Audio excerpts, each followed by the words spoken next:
Hello and welcome to another informative video of VS classes online. आप आ चुके हैं वीएस क्लासेस के ऑफिशियल प्लेटफॉर्म पे। जैसा कि आपको दिख रहा होगा बैकग्राउंड में, हम हर वीडियो में आपको ये सारी इन्फॉर्मेशन देते हैं सो दैट जो नए स्टूडेंट्स हैं उनको ये पता रहे कि वो किस चैनल पर क्या पढ़ने आए हैं। आपको दिख रहा होगा एमपी कांस्टेबल 2026 का बैच हमने 2026 के लिए ही शुरू किया है, जिसमें 11 मई से 2026 11 मई से आपको कंप्लीट सिलेबस हम इसको करवाने के पूरे लक्ष्य में है। ठीक है, वीकली टेस्ट सीरीज मिलेगा, पीडीएफ नोट्स आपको मिलेंगे, मॉक टेस्ट होगा, डाउट क्लासेस रहेंगी, रिकॉर्डेड बैकअप भी आपको मिलेगा। क्योंकि ये फ्री कंप्लीट बैच आपको मिलेगा तो उसके रिकॉर्डेड बैकअप भी जो है यूट्यूब पर आपको मिलेंगे।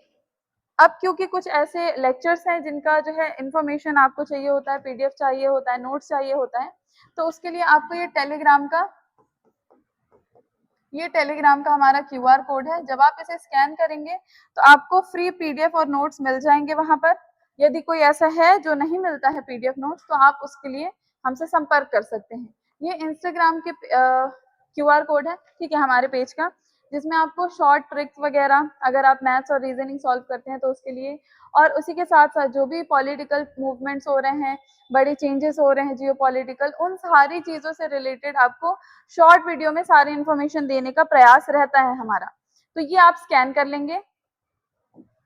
अब क्योंकि हमारी ऑफलाइन क्लासेस चल रही हैं बैंकिंग की, एमपी कांस्टेबल की, ठीक है, इसके साथ साथ और भी जो है क्लासेस चल रही हैं लगातार स्कूल वगैरह की, तो इससे रिलेटेड अगर किसी को कोई क्वेरीज हैं तो इस नंबर पर कांटेक्ट करेंगे, यहाँ पर आप इंक्वायरी ले सकते हैं। अब आ जाते हैं आज के टॉपिक पर। हर संडे जो है मैं आपको करंट अफेयर की वीडियो प्रोवाइड करवा रही हूँ और हमने जून 2025 से शुरुआत की थी। अगर आपको याद होगा तो जून 2025 के करंट अफेयर से हमने स्टार्ट किया था और अभी हम मार्च 2026 में आ चुके हैं। यानी हर संडे लगातार बिना रुके आपको करंट अफेयर की वीडियो आपको हमारे चैनल में पूरा जितना संपूर्ण एक महीने का करंट अफेयर है उसका मैराथन, वन शॉट या कैप्सूल बोल सकते हैं, आपको संडे ही हम दे देते हैं। तो करंट अफेयर मार्च 2026 की हम शुरुआत करने वाले हैं, जिसमें सबसे पहले बात करेंगे दिनांक 1 से 7 मार्च की। कुछ मुख्य घटनाएं, कुछ मुख्य दिवस हैं। अब देखिए, जो भी करंट अफेयर हम कवर कर रहे हैं उसमें नियुक्तियों के बारे में बात होगी, कुछ खेल परिदृश्य है वो जानेंगे हम, साथ ही साथ कोई महत्वपूर्ण दिवस है, कोई डेज हैं, उनका रिलेटेड थीम क्या था 2026 में, ये सारी चीजें हम जो है जानेंगे। ठीक है, अब 1 मार्च की बात करते हैं। सबसे पहले 1 मार्च शून्य भेदभाव दिवस मनाया जाता है पहला, दूसरा नागरिक सुरक्षा दिवस मनाया जाता है और तीसरा विश्व समुद्री घास दिवस मनाया जाता है। 3 मार्च को हम मनाते हैं विश्व वन्य जीव दिवस और विश्व श्रवण दिवस यानी हियरिंग डे। 4 मार्च को हम मनाते हैं राष्ट्रीय सुरक्षा दिवस। 7 मार्च को मनाते हैं जन औषधि दिवस। ये कुछ प्रमुख दिवस हैं जो हम 1 से 7 मार्च के बीच में मनाते हैं, जिसमें मुख्य घटना शून्य भेदभाव दिवस 1 मार्च को मनाया जाता है। ये सारी इंफॉर्मेशन मैंने अभी आपको दे दी। अब कुछ घटना का विस्तृत विवरण जान लेते हैं कि क्या चीजें आप इसमें देखते हैं। जैसे हम 1 मार्च को समानता दिवस मनाते हैं, ठीक है, जैसे आपने देखा ना शून्य भेदभाव दिवस मनाते हैं, तो शून्य भेदभाव दिवस का मतलब क्या है कि सबके बीच में समानता हो, है ना। तो समानता हेतु शून्य भेदभाव दिवस मनाया गया है। और 3 मार्च की यदि बात करते हैं तो जो वन्य जीवों के संरक्षण हेतु ये जो दिवस है मनाया गया है, जो भी वन्य जीव है उनके संरक्षण हेतु हम विश्व वन्य जीव दिवस मनाते हैं और इसका आयोजन किया गया था। 4 मार्च को हम मनाते हैं राष्ट्रीय सुरक्षा दिवस और 7 मार्च को हम क्या मना रहे हैं, जन औषधि दिवस मना रहे हैं। जन औषधि दिवस जेनेरिक दवाओं के उपयोग को बढ़ावा देने हेतु, जो भी जेनेरिक मेडिसिन हैं उनको प्रमोट करने के लिए हम ये दिवस या ये डे सेलिब्रेट करते हैं। कुछ इंपॉर्टेंट फैक्ट्स हैं इससे रिलेटेड।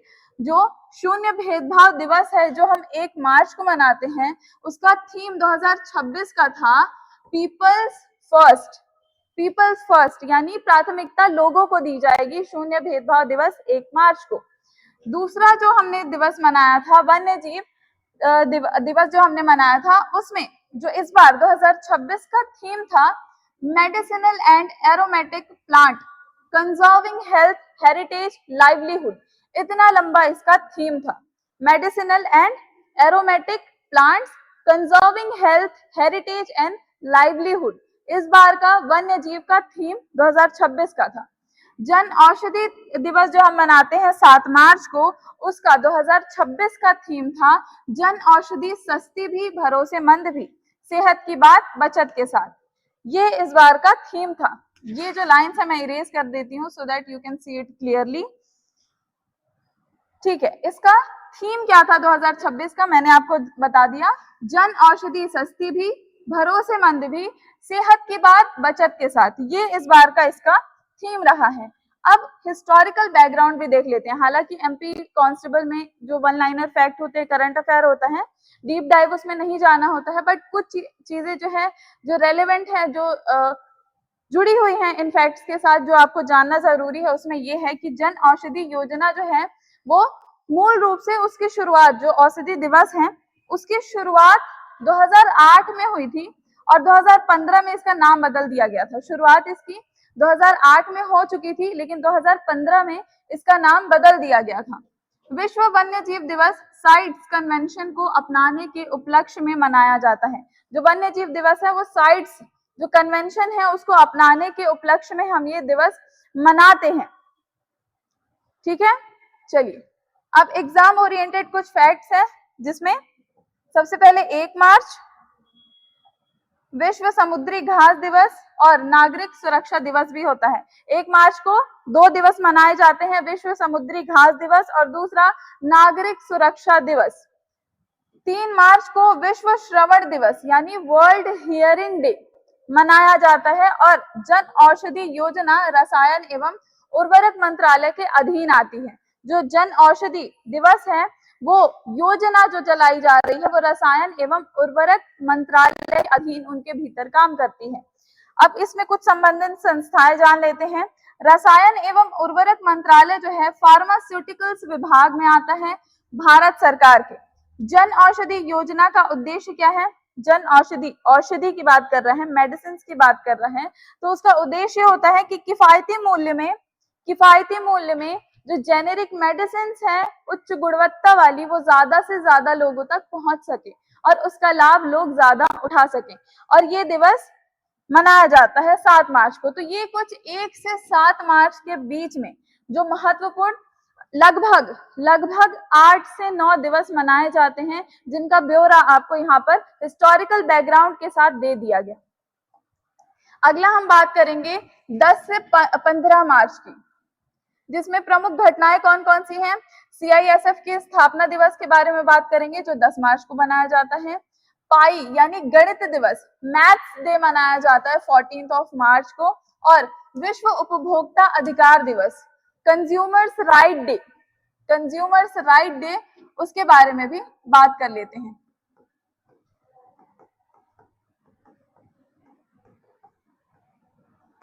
चलिए 10 मार्च को भारत के औद्योगिक प्रतिष्ठानों की सुरक्षा करने वाला बल, जो औद्योगिक प्रतिष्ठान है, ठीक है, उनकी सुरक्षा करने के लिए, जो औद्योगिक प्रतिष्ठान है उनकी सुरक्षा करने के लिए सीआईएसएफ बल तैयार रहता है। ठीक है, और सुरक्षा बल, ये जो सीआईएसएफ है उसकी स्थापना दिवस को 10 मार्च को मनाया जाता है। इसी दिन अंतर्राष्ट्रीय महिला न्यायाधीश दिवस भी मनाया जाता है। यानी 10 मार्च को 2 दिवस मिल गए, सीआईएसएफ डे, ठीक है, और दूसरा अंतर्राष्ट्रीय महिला न्यायाधीश दिवस। 14 मार्च की यदि बात करते हैं तो हम अंतर्राष्ट्रीय स्तर पर मैथ डे मनाते हैं। 14 मार्च को चयन पाई, जो उसका मान है, तीसरे महीने में 14 तारीख को मनाया जाता है। ठीक है, 15 मार्च की यदि बात करें तो 15 मार्च को वैश्विक उपभोक्ताओं को उनके अधिकारों के प्रति जागरूक करने हेतु विश्व उपभोक्ता अधिकार दिवस मनाया गया। 15 मार्च को क्या किया जाता है, जो भी कंज्यूमर्स हैं, ठीक है, उनको अवेयर करने के लिए ये डे मनाया जाता है। और 2026 में इसका थीम था safe product confident consumers. Safe product confident consumers 2026 का अपना थीम रहा। किसका थीम था ये? उपभोक्ता अधिकार दिवस, जिसे 15 मार्च को मनाया जाता है। कुछ हिस्टोरिकल बैकग्राउंड है, जिसमें सबसे पहले तो ये जानिए कि 12 मार्च 1930 को दांडी मार्च से शुरू हुआ था ये, और जिसकी वर्षगांठ मनाई गई थी 12 मार्च को। 15 मार्च को एक और दिवस जो है, एक और इम्पोर्टेंट डे जो है, जो मैंने अभी आपको बताया, उपभोक्ता अधिकार दिवस। उसमें कुछ फैक्ट ये है कि 15 मार्च 1962 को जो अमेरिकी राष्ट्रपति जॉन एफ कैनेडी थे, उन्होंने पहली बार उपभोक्ता अधिकारों को संबोधित किया था। जो हम आज अपने विश्व स्तर पर जो हम कंज्यूमर्स डे मनाते हैं, उसको पहली बार संबोधित किसने किया था? व्यक्ति का नाम था, अमेरिका के राष्ट्रपति थे जिनका नाम था जॉन एफ कैनेडी। और 15 मार्च 1962 को 1962 को इन्होंने पहली बार इस डे को संबोधित किया था, बताया था। एग्जाम ओरिएंटेड दो फैक्ट है यहाँ पर। भारत में राष्ट्रीय उपभोक्ता अधिकार दिवस 14 दिसंबर को मनाया जाता है। यहाँ पर कंफ्यूज मत होइएगा, 15 मार्च को वैश्विक उपभोक्ता के अधिकारों की बात की जाती है, यानी इंटरनेशनल लेवल पे कंज्यूमर्स राइट की बात की जाती है। बट जब हम राष्ट्रीय स्तर की बात करेंगे, भारत की बात करेंगे, तो उपभोक्ता अधिकार दिवस 24 दिसंबर को मनाया जाता है। 24 दिसंबर को मनाया जाता है। और जो हमने अभी पढ़ा, औद्योगिक जो भी प्रतिष्ठान होते हैं, उनकी सेफ्टी के लिए जो बल काम करता है, उसे CISF बोलते हैं। और CISF की स्थापना हुई थी 10 मार्च 1969 को। स्थापना 10 मार्च को हुई थी, और जिसका मुख्यालय जो है वो कहाँ स्थित है? नई दिल्ली में स्थित है। ये कुछ और हमारे यानी 1 से 15 मार्च में जितने प्रमुख दिवस आते थे वो कवर हो गए। अब आ जाइए 16 से 20 मार्च की बात करते हैं। 16 से 20 मार्च में कुछ प्रमुख और दिवस हैं, जिसमें राष्ट्रीय टीकाकरण दिवस मनाते हैं हम 16 मार्च को। MCB स्थापना दिवस 17 मार्च को मनाते हैं। और विश्व गौरैया दिवस इंटरनेशनल जो डे है, स्पैरो डे, वो हम मनाते हैं 20 मार्च को। सबसे पहले 16 मार्च की बात करते हैं। हम क्या मनाते हैं? राष्ट्रीय टीकाकरण दिवस मनाते हैं, और ये पूरे भारत में मनाया जाता है। लेकिन भारत में ये पहली बार 16 मार्च 1995 को ओरल पोलियो वैक्सीन की खुराक दी गई थी। 16 मार्च को मनाते हैं, लेकिन जो ओरल खुराक है वो पहली बार 1995 में दी गई थी भारत में।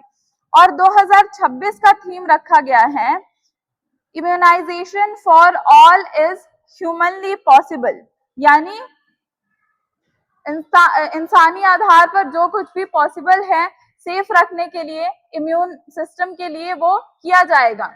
17 मार्च को हम मनाते हैं, क्या मनाते हैं? नारकोटिक्स, क्या लिखा है? NCB, नारकोटिक्स कंट्रोल ब्यूरो इसका फुल फॉर्म होगा, नारकोटिक कंट्रोल ब्यूरो। ठीक है, ये NCB स्थापना कब हुई थी? क्योंकि हम NCB दिवस कब मना रहे हैं? 17 मार्च को मना रहे हैं, तो इसकी स्थापना एक बार देख लेते हैं।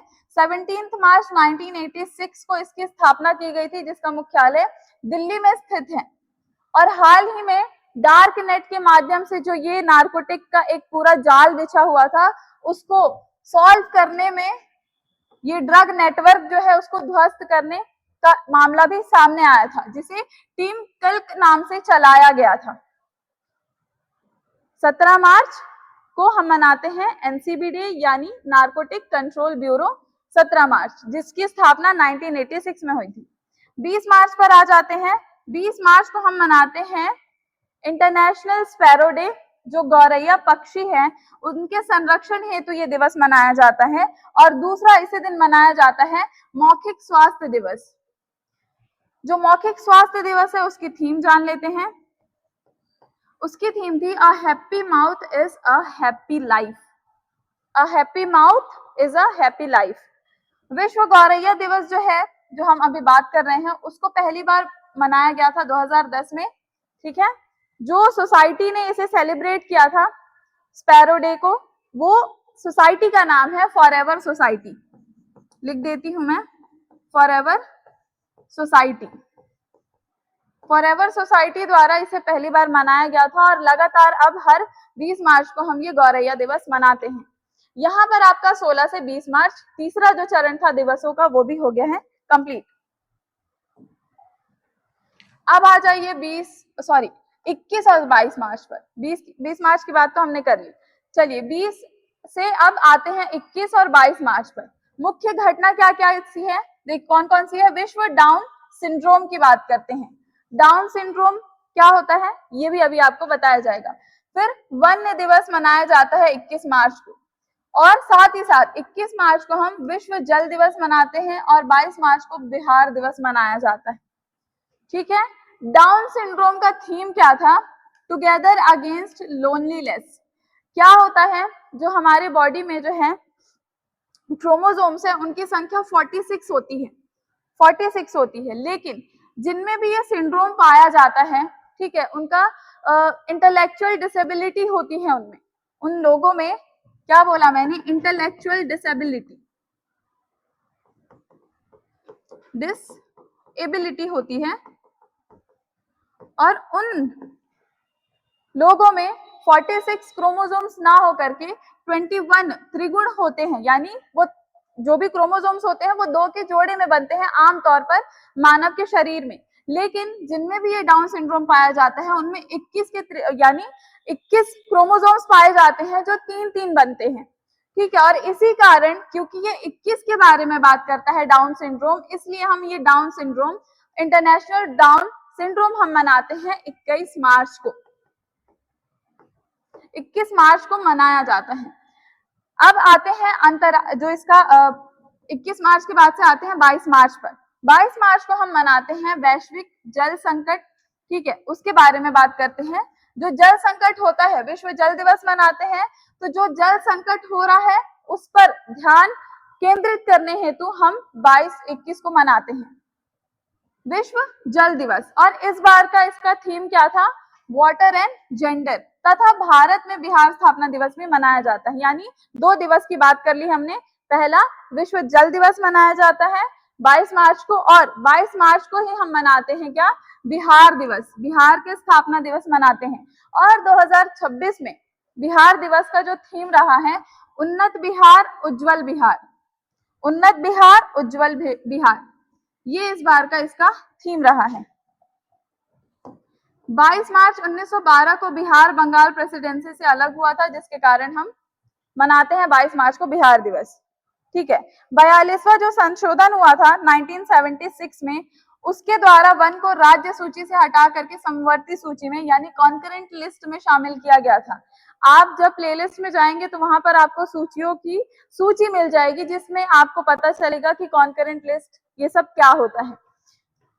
भारत में वन आवरण भौगोलिक क्षेत्र 21.76% पर है अभी, और यूएन वाटर का उद्देश्य वैश्विक मीठे पानी के संसाधनों का संरक्षण करना है। यानी क्या क्या कवर हुआ? 21 मार्च और 22 मार्च, इन दोनों दिवस को हमने देखा, जिसमें 21 मार्च को विश्व डाउन सिंड्रोम मनाते हैं और 22 मार्च को 2 दिवस मनाते हैं, जिसमें विश्व जल दिवस आता है और भारत के संदर्भ में बिहार दिवस आता है। और बिहार बंगाल प्रेसिडेंसी से अलग हुआ था 1912 में, उसके बाद से हम 22 मार्च को ये मनाते हैं। 23 और 26 मार्च तक आ जाते हैं। मुख्य घटना क्या क्या है इसमें? शहीद दिवस एवं मौसम विज्ञान दिवस मनाया जाता है 23 मार्च को, 2 दिवस, पहला और ये दूसरा। फिर विश्व टीबी दिवस मनाते हैं 24 मार्च को। एक बार विस्तार से जानते हैं। 23 मार्च भगत सिंह, राजगुरु, सुखदेव, इनके बलिदान की स्मृति में हम शहीद दिवस मनाते हैं। और आप अभी कमेंट में बताएंगे मुझे, इसके पहले जब हमने शायद फेब या जनवरी का जब हमने करंट अफेयर पढ़ा था, तो उसमें मैंने आपको बताया था एक और शहीद दिवस के बारे में। वो कौन सा शहीद दिवस है वो आप कमेंट सेक्शन में बताएंगे, और वीडियो को ज्यादा से ज्यादा शेयर करिए जो भी लोग देख रहे हैं इस वक्त। तो 23 मार्च की हम बात कर रहे हैं। भगत सिंह, राजगुरु और सुखदेव की जो बलिदान थी, उनकी स्मृति में जो है हम शहीद दिवस मनाते हैं 23 मार्च को। इसी दिन विश्व मौसम विज्ञान दिवस भी मनाया जाता है और विश्व भालू दिवस भी मनाया जाता है। ठीक है, वर्ल्ड मेट्रोलॉजिकल ऑर्गेनाइजेशन, जो मौसम विज्ञान दिवस है, हम 23 मार्च को मनाते हैं, लेकिन जो वर्ल्ड मेट्रोलॉजिकल स्थापना हुई थी उस संस्थान की 23 मार्च 1950 को हुई थी, जिसका मुख्यालय जिनेवा स्विट्जरलैंड में स्थित है। 24 मार्च पे आते हैं। तपेदिक यानी ट्यूबरक्लोसिस, टीबी जो है उसके उन्मूलन हेतु विश्व टीबी दिवस मनाया गया है। कब मनाया गया है? 24 मार्च को। और 24 मार्च 1882 को फर्स्ट टाइम रॉबर्ट कोच ने टीबी के जीवाणु की खोज की थी। 2026 के थीम की बात कर लेते हैं, yes we can end TB, led by countries powered by people. ये इसका थीम है। जितनी भी थीम्स मैं आपको बताते जा रही हूँ महत्वपूर्ण दिवस की, उसकी एक प्रॉपर सूची बनाते जाइएगा। 25 और 26 मार्च की यदि बात करते हैं तो 25 मार्च को गुलामी के शिकार लोगों का अंतर्राष्ट्रीय स्मरण दिवस मनाया जाता है। 26 मार्च को जो मिर्गी का पर्पल डे मनाया जाता है 26 मार्च को। 26 मार्च 1974 को उत्तराखंड में जो प्रसिद्ध चिपको आंदोलन हुआ था उसकी शुरुआत भी हुई थी कब? 26 मार्च को की गई थी। 23 मार्च क्या मनाया जाएगा? शहीद दिवस। 24 मार्च मौसम विज्ञान दिवस और 24 मार्च को विश्व टीबी दिवस। ठीक है, आगे बढ़ते हैं। अब यहाँ पर आपने 4 से 5 जो चीजें पढ़ी जिसमें अलग अलग चरणों में जो भी दिवस मनाए जाते हैं उनके बारे में आपको पता चला और उनकी 2026 की थीम क्या रही और जिनका आपको स्थापना दिवस जानना जरूरी था, ठीक है, ऐतिहासिक महत्व जानना जरूरी था, वो सब कुछ आपने जान लिया। अब हम बात करते हैं प्रॉपर मार्च की, जिसमें जो मुख्य घटना थी 60वां जो हमने ज्ञानपीठ पुरस्कार और साहित्य अकादमी पुरस्कार 2025-26 का दिया गया है उसके बारे में बात करते हैं। सबसे पहले ये जानिए कि भारत के सर्वोच्च साहित्यिक सम्मान ज्ञानपीठ पुरस्कार और साहित्य अकादमी पुरस्कार की घोषणा की गई, जिसमें भारतीय साहित्य में उत्कृष्ट योगदान को मान्यता देते हैं।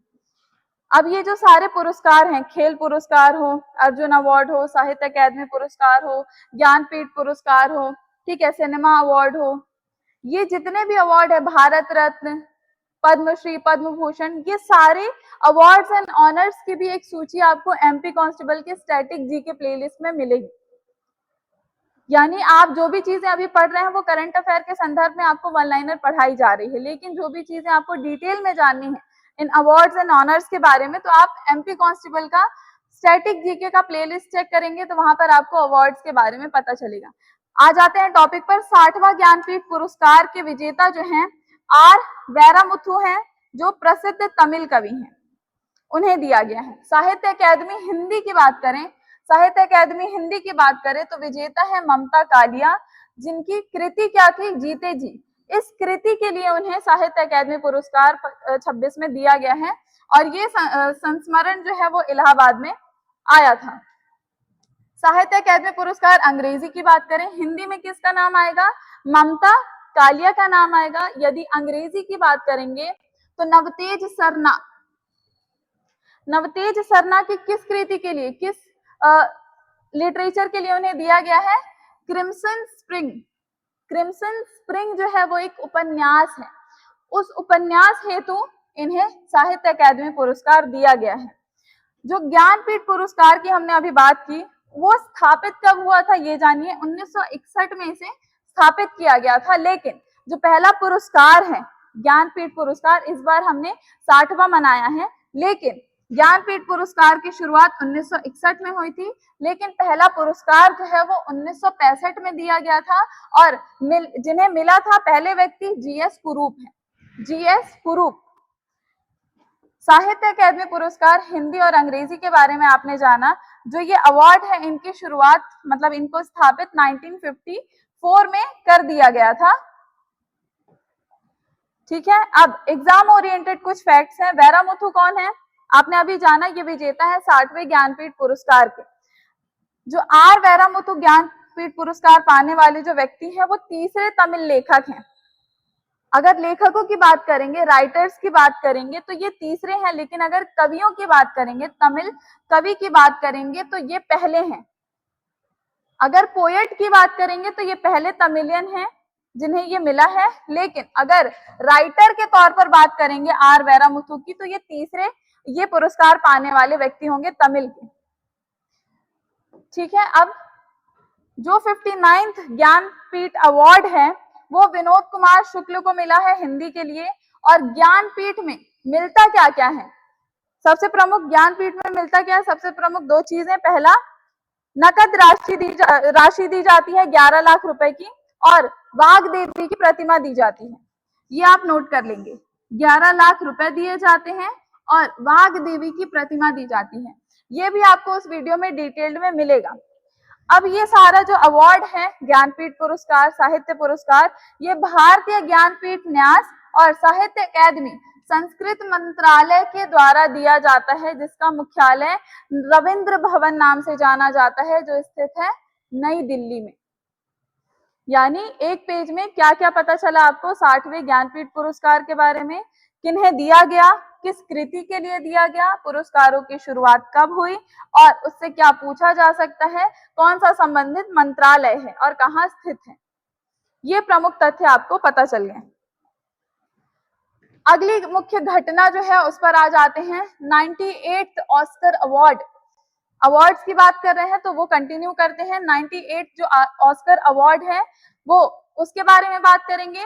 स्टॉकहोम जल पुरस्कार उसके बारे में बात करेंगे और बीसीसीआई नमन अवार्ड्स के बारे में बात करते हैं। सबसे पहले 98th ऑस्कर अवार्ड, ये जो ऑस्कर है ये सिनेमा के क्षेत्र में सबसे ज्यादा सुप्रीम अवार्ड या उत्कृष्ट सम्मान माना जाता है सिनेमा के क्षेत्र में। ऑटम डुराल्ड और पॉप फिल्म सिनर्स के लिए सबसे सर्वश्रेष्ठ सिनेमेटोग्राफी जीतने वाली पहली महिला बनी। ठीक है, ऑटम डुराल्ड जो है उन्होंने सिनर्स मूवी के लिए ये अवार्ड जीता है। और जीता क्यों है? सर्वश्रेष्ठ सिनेमेटोग्राफी के लिए, शूटिंग के लिए जीता है। और पहली बार बेस्ट कास्टिंग श्रेणी शामिल की गई है इसमें, यानी बेस्ट श्रेणी इसमें शामिल नहीं की गई थी लेकिन इसे 2026 में शामिल कर दिया गया है। और ये जीता है किसने? कैसेंड्रा पुलकुंडस, ये व्यक्ति का नाम है। कैसेंड्रा पुलकुंडस ने बेस्ट कास्टिंग श्रेणी शामिल की गई थी जो ऑस्कर अवार्ड में, वो जीता है इन्होंने, यानी ये पहले विजेता माने जाएंगे। ऑस्कर पुरस्कार पहली बार कब शुरू किया गया था या कब ये आयोजित किया गया था, ये अगर पूछेगा तो आप डेट बता देंगे। 1929 में इनकी शुरुआत की गई थी। ठीक है, ऑफिशियली अगर डेट पूछेगा आपसे तो। स्टॉकहोम जल पुरस्कार, ये जो स्टॉकहोम जल पुरस्कार है, नाम जो पैशनेट सा है, ये क्यों किया जाता है? ये जल संरक्षण के लिए किया जाता है। जो वाटर है उसको कंजर्व करने के लिए ये अवार्ड बनाया गया है। तो जल संरक्षण का जो है ये आप बोल सकते हैं नोबेल सम्मान माना जाता है। और यूएन अधिकारी जो है कावे मदानी, उन्हें इस बार चुना गया है, इस अवार्ड के लिए चुना गया था। मार्च की बात कर रहे हैं। तो जल संरक्षण नोबेल पुरस्कार कौन सा है? स्टॉकहोम जल पुरस्कार। 2026 में ये जो कावे मदानी है, यूएन के अधिकारी हैं, उन्हें दिया गया है। और पहली बार ये पुरस्कार 1991 में प्रारंभ हुआ था। अब आते हैं बीसीसीआई नमन अवार्ड्स। पॉली उमरीगर अवार्ड जो है बेस्ट मेल को मिला है शुभमन गिल को, बेस्ट फीमेल स्मृति मंदाना को मिला है। और बीसीसीआई की स्थापना की यदि बात करेंगे तो 1928, मुख्यालय दिल्ली में स्थित है। ये कुछ अवार्ड्स एंड ऑनर्स की बात हो गई। इसके पहले हमने ज्ञानपीठ की बात की, साहित्य अकादमी हिंदी और अंग्रेजी की बात की, फिर हमने बात किया ऑस्कर पुरस्कार किसे दिया गया। स्टॉकहोम जल पुरस्कार जल संरक्षण हेतु दिया जाता है। और बीसीसीआई नमन अवार्ड्स महिला और पुरुष के बारे में जान लिया किसे दिया गया।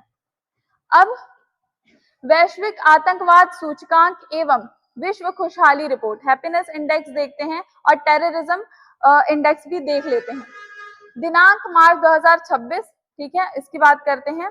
वैश्विक आतंकवाद सूचकांक की यदि बात करेंगे तो भारत में 28% की कमी आई है अभी। लेकिन अगर आतंकवाद सूचकांक में सबसे पहली श्रेणी की बात करेंगे, प्रथम श्रेणी की जो सर्वे किया गया है, उसमें सर्वाधिक प्रभावित आतंकवाद से जो देश है वो है पाकिस्तान। दूसरे स्थान पर बुर्किना फासो, ये जगह आता है। और भारत के यदि स्थान की बात करेंगे तो 13वां स्थान आता है,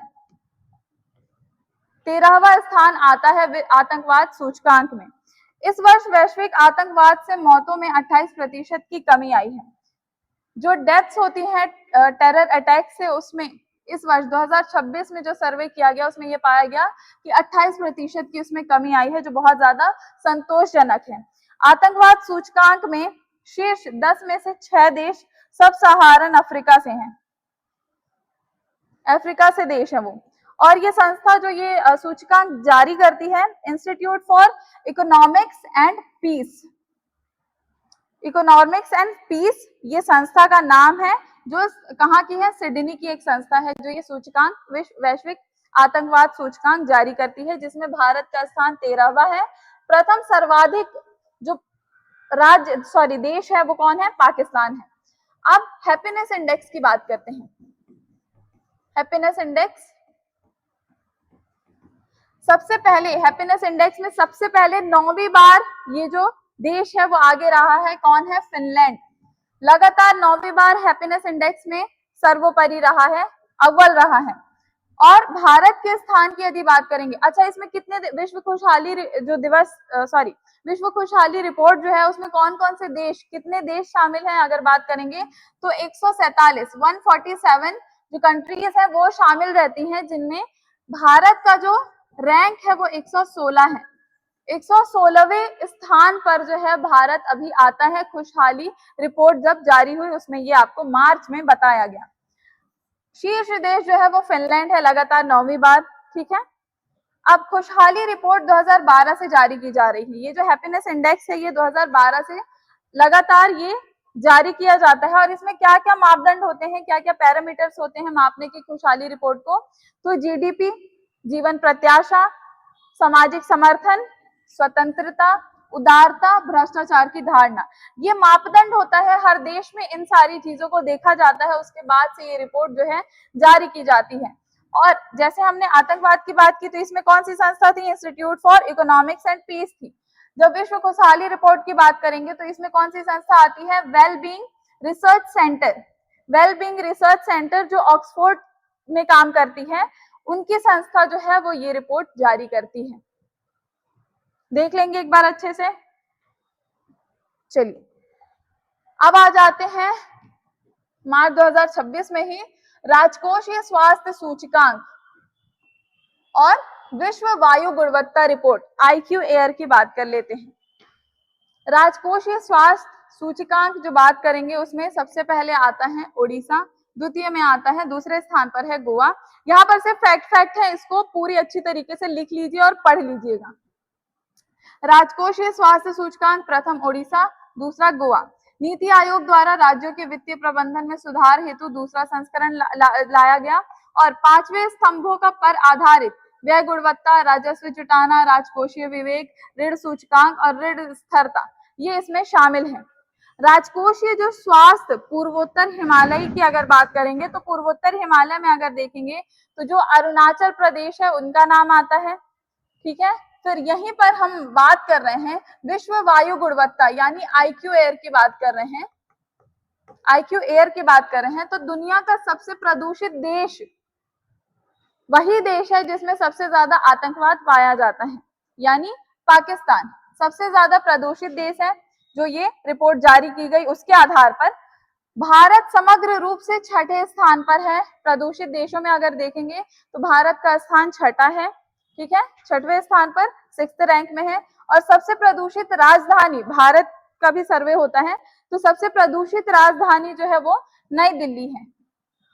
अगर मध्य प्रदेश का मैं आपसे पूछूं, ये आप कमेंट में बताएंगे। एक और क्वेश्चन मैंने पूछा था और फिर पूछ रही हूँ एक और सवाल, सबसे स्वच्छ अगर हम बात करेंगे सिटी की तो मध्य प्रदेश में कौन सी सिटी है उसका नाम आप बताएंगे कमेंट सेक्शन में, ठीक है। तो प्रदूषित राजधानी नई दिल्ली है। और भारत का सबसे प्रदूषित क्षेत्र कौन सा है, उत्तर प्रदेश का है गाजियाबाद। सबसे प्रदूषित क्षेत्र की बात करेंगे तो गाजियाबाद सबसे प्रदूषित माना गया है, ठीक है। नई दिल्ली ये मुख्यालय इससे लगता है और 1 जनवरी 2015 को नीति आयोग की स्थापना की गई थी।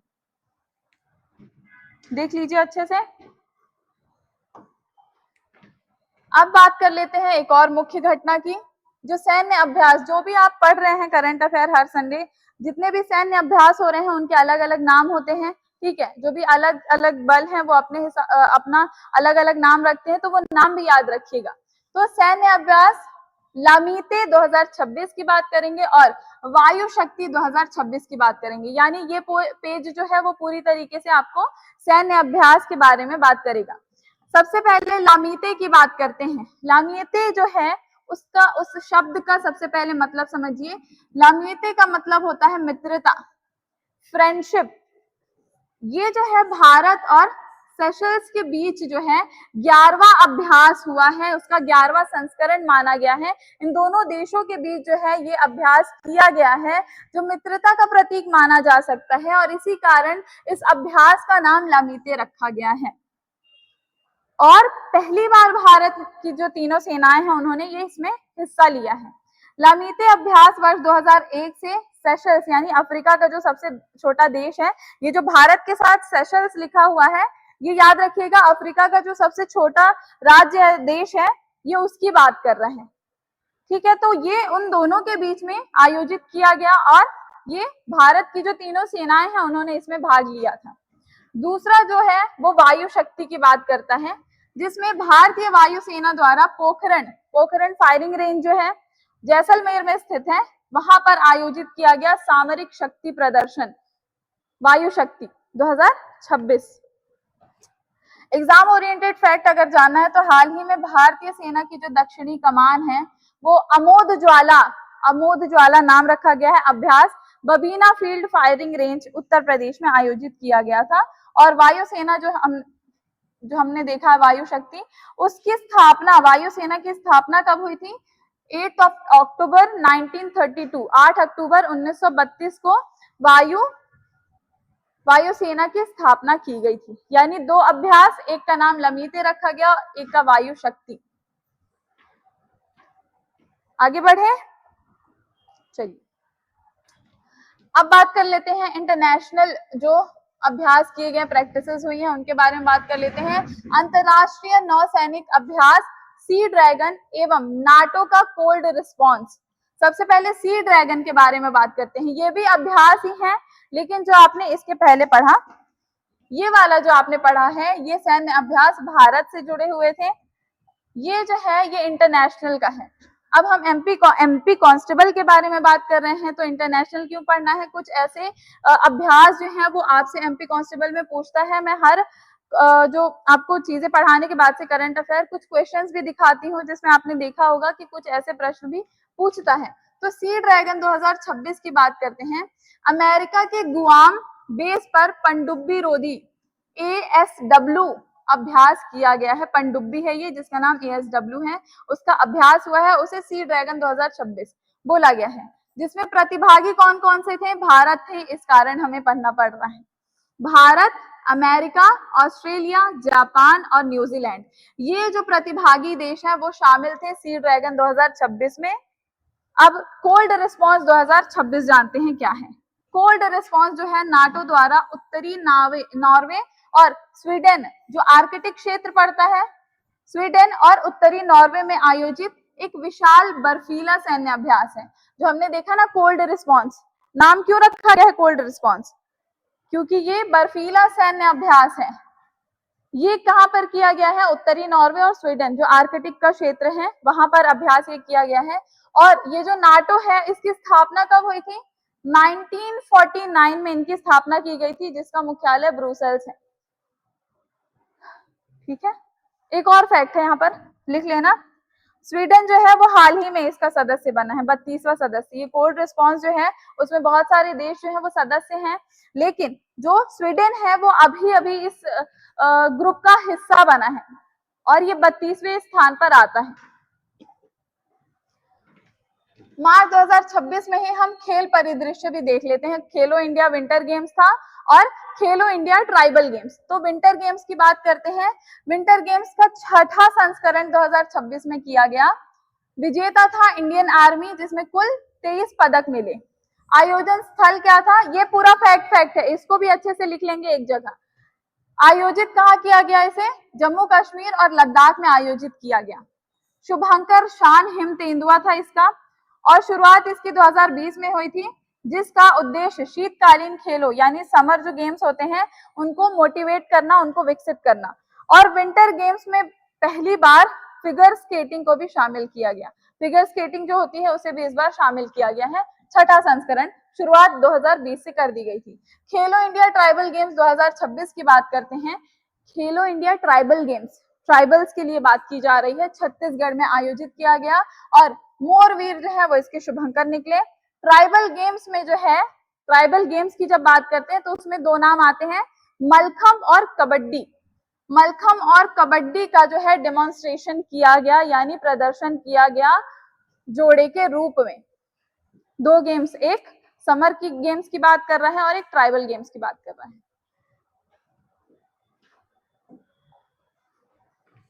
रणजी ट्रॉफी 2026 फाइनल्स की बात करते हैं, ये भी फैक्ट है, इसको भी लिख लेंगे।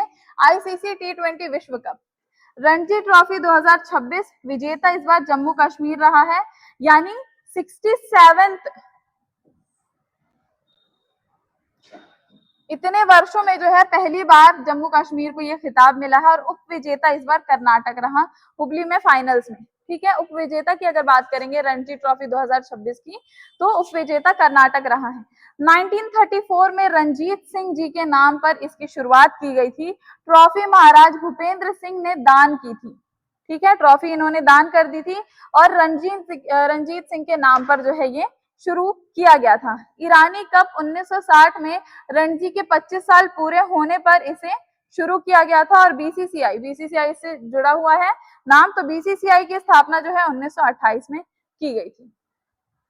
T20 विश्व कप की बात करें तो भारत ने फाइनल्स में न्यूजीलैंड को 96 जो है रनों से हरा दिया था और अपना जो हमारा तीसरा खिताब है वो हमने अहमदाबाद में जीता था। और प्लेयर ऑफ द टूर्नामेंट की अगर बात करेंगे तो संजू सैमसन जो है उन्हें प्लेयर ऑफ द टूर्नामेंट बोला गया। भारत पहली टीम है जिसने T20 विश्व कप खिताब को सफलतापूर्वक डिफेंड किया था। 2024 में भी किया था और 2026 में भी। और पहला T20 विश्व कप 2007 में भारत ने ही जीता था T20 विश्व कप। राष्ट्रीय एवं अंतर्राष्ट्रीय नियुक्तियां, बहुत कम चीजें बची हुई हैं और ये सारी फैक्ट वाली हैं। नियुक्तियों की अगर बात करते हैं तो विष्णुदेव वर्मा, राजभवन में बात कर रही हूँ मैं, नेशनल जो अपॉइंटमेंट्स हैं उनकी बात करती हूँ। विष्णुदेव वर्मा जो है उन्हें महाराष्ट्र के राज्यपाल के रूप में नियुक्त किया गया है। तरनजीत सिंह संधू दिल्ली के उपराज्यपाल बने हैं। RN रवि पश्चिम बंगाल के और शिव प्रताप शुक्ला जो है उन्हें तेलंगाना का बनाया गया है। इंटरनेशनल अपॉइंटमेंट्स की बात करेंगे तो जोस एंटोनियो कास्ट, इन्हें चिली के राष्ट्रपति के रूप में नियुक्त किया गया। मुस्तफा खामेनेई जो है ईरान के तीसरे सर्वोच्च नेता बन गए हैं। बलेंद्र शाह नेपाल के प्रधानमंत्री बने और अनुतिन चानविरकुल जो है अनितुन चारविरकुल, इन्हें थाईलैंड का प्रधानमंत्री बनाया गया है। ये अंतरराष्ट्रीय नियुक्तियों की बात हो रही है।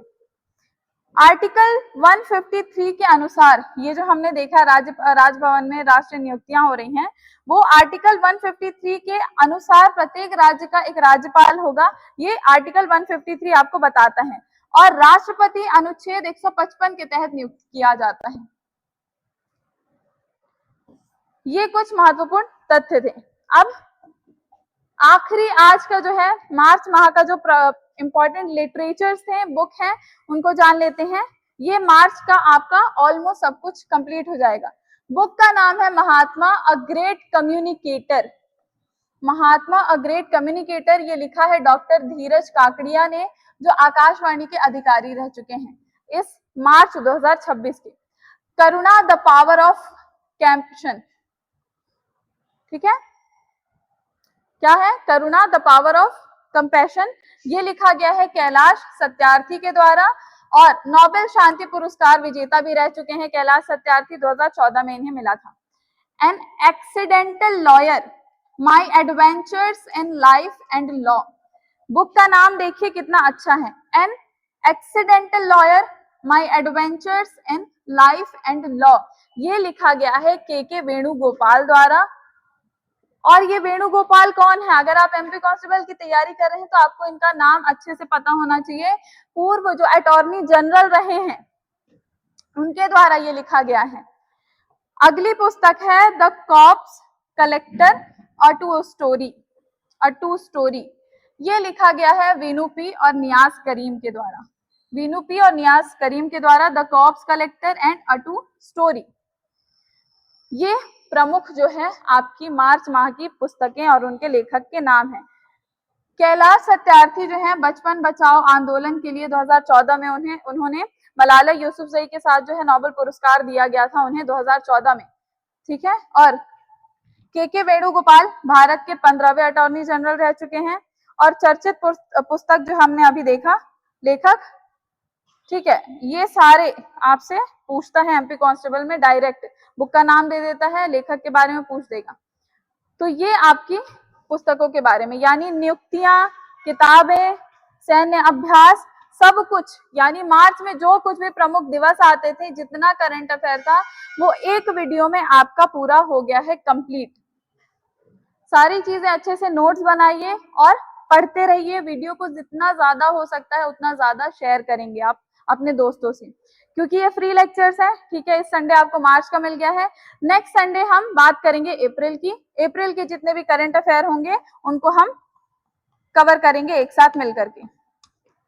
कहीं पे भी कुछ भी डाउट आता है तो आप हमसे संपर्क कर लें, ठीक है। आपको कांटेक्ट दे दिया गया है, आप क्यूआर कोड स्कैन करके पीडीएफ ले लीजिए। और अगर जो मैंने आपसे क्वेश्चन किए हैं उनको कमेंट में जरूर बताइएगा, कमेंट करिए ज्यादा से ज्यादा जहां पर भी डाउट आता है। मैं मिलती हूँ आपसे अगले वीडियो में। Thank you so much for watching.